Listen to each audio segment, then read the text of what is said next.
Hello there. Once again, this is Anton from Anton Obey. Thank you for stopping by the collection room. Today I'm looking at something that maybe not everybody remembers. I know everybody remembers X-Men Adventures, the Marvel comic that was produced and written and was based on episodes of the cartoon show. But I don't think that many people remember the Adventures of the X-Men, which was not based on that, but also contained short episodic type episodes. So, and this happens to be, a few of them were double flip books. I'm going to mostly focus on the X-Men side though, because I think only the first one was a flip book, or the first few were. And like I said, this is not Adventures of the X-Men or X-Men Adventures. It's not based on the show, not based on the animated series. But they are short, usually one character centered episode type deals of an X-Men story. Like this one's almost all Cyclops, and it's actually very good. I very much enjoyed these. The art is a little bit edgy and cartoony, almost looks like an issue of Impulse or something. You know, it's got some pretty sharp edges to it, but I remember I think this was the first issue I had of it, or I had issue 2 or something like that. And I tried to track most of these down. And at one point I had most of them, but they are kind of sketched to locate simply because they were a 99-cent book in the time, which is something for back then.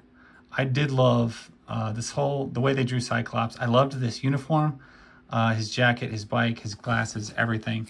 I thought it was a slightly different way of seeing Cyclops, and I really appreciated it. Looks like the regular rest of the X-Men do follow suit in this issue at some point. But you can see, it's just a little different. It's a little bit of a tangent story. But it was not without its interesting pages. So, I mean, look at that. For a little offshoot story, you had some pretty interesting stuff going on. They were using the same costumes and uniforms for the most part. But like I mentioned, Cyclops' uniform is very different here. And so there is some stuff that they did shake up in these issues. And the thing is, I don't know, these weren't like, I'm going to just take a quick peek at the Spider-Man to see what the art is like. Looks like it's very similar type of cartoonish art. The Adventures of Spider-Man, issue number 4. So yeah, I don't think these are like canon issues, or if they were just kind of self-contained stories.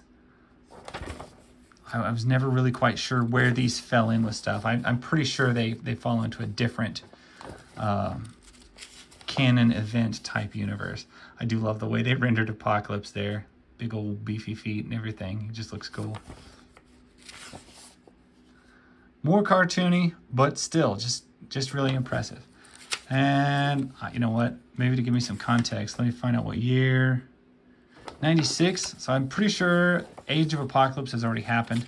And we really just wanted to see somewhere printed a nice little fight between Magneto and Apocalypse. So that's what they gave us here.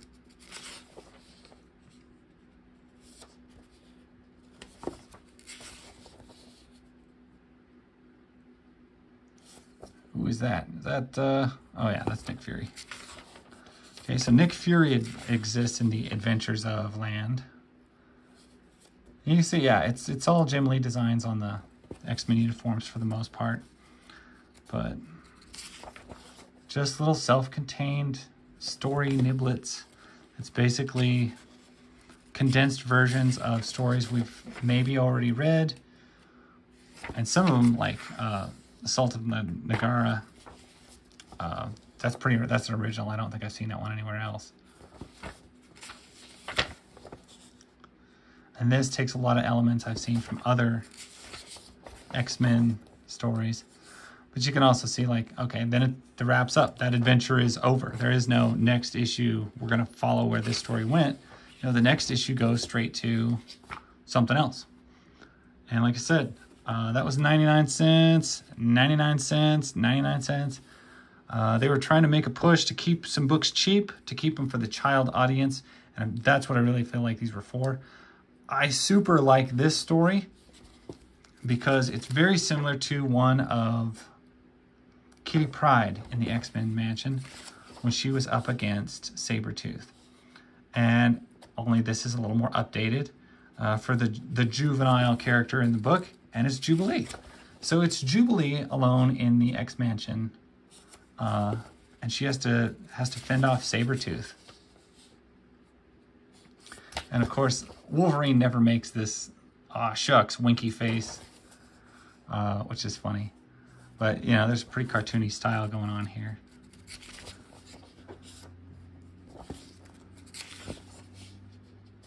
So Sabretooth breaks in the mansion, which is a feat in and of itself. And it's just Prof X and Jubilee tries to keep Sabretooth at bay. I like that she is wearing the training uniform because you don't get to see her in that very often. And that is the cartooniest Sabretooth you'll probably ever see in a comic book, but it is what this book was about. Almost Powerpuff Girls type animation. But the whole Jubilee keeping him at bay, using her wits to outsmart him. Very good story. Cute little Jubilee story. And I remember this book came along fairly early in my love of comics, so I was already a fan of Jubilee, and this is one issue that kind of made me just love her a little bit more. And there's Matilda. It's a great movie. Now, does she actually defeat him? Not totally, but I think she gets him under wraps, if I remember right. And that whole deadpan, I just won look on her face. I don't know if that's smugness or just like, I can't believe it's actually over. And of course, this cheesy Wolverine I've never really gotten. So she's got him all bundled up here in this big metal hands, feet, diaper thing that he's gotten. But Wolverine is like bowing to her and like, your sincerest apology for ever doubting your abilities. And it's just like, yeah, Wolverine would never talk that way, but it does crack me up. Like the whole issue. I love this issue. It's just one of those quirky little issues.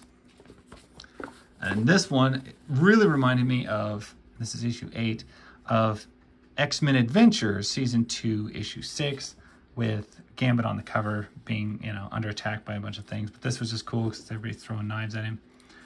And I'm pretty sure we're going to follow the same thing. Jubilee is, I don't know what in the world is she doing with this pose in shooting bottles in the woods. I don't get that. That's a little bit odd for me. However, it is the cartoony suit Jubilee like we saw in the last one with the training uniform. Even though this is made for kids, 96, you can still smoke, so he's still smoking his cigarettes. Having Gambit quit smoking was like dumb in the comics. I remember when like he was not smoking anymore for a while, or maybe he does again. I don't know. I quit reading new books. But as usual with the typical alone Gambit story, this takes place in New Orleans. He's got to go down and check on the thieves and assassins guilds and get into a whole bunch of hijinks with them, see his wife Belladonna, or his ex-wife. Pretty typical. Same as we saw in X-Men Adventures number 6 from season 2. Same as we saw in the Gambit miniseries, and same that we see in the Rogue miniseries, which basically takes us to the exact same place, the exact same take. This just does it in a lot shorter, abbreviated, and cartoonier way. There's nothing wrong with that. It's Doug. Even though it's a simplistic cartoony style, they do add a lot of facial expression that I appreciate. So, Belladonna with her white girl dreads, or braids, or whatever that was. It's animated X-Male, and see, I don't know why they say it's animated X-Male, because these weren't from the show. It was different. And you know what? I just noticed, and I can't believe I've never noticed it before. They threw this in here. You've got knives, butcher knife, all this stuff. You got a straight razor. There's a straight pen, but there's a pizza cutter in there. I never noticed the pizza cutter before. That's super hilarious. They just, because, you know, who's going to throw a pizza cutter? Can't believe I've had this issue for how many years and never noticed the pizza cutter. Anyway, these are great. They are not highly desirable or sought after as far as I know. They're just cheap little books that were 99-cent books at the time. And they tell quick little stories and they're a lot of fun.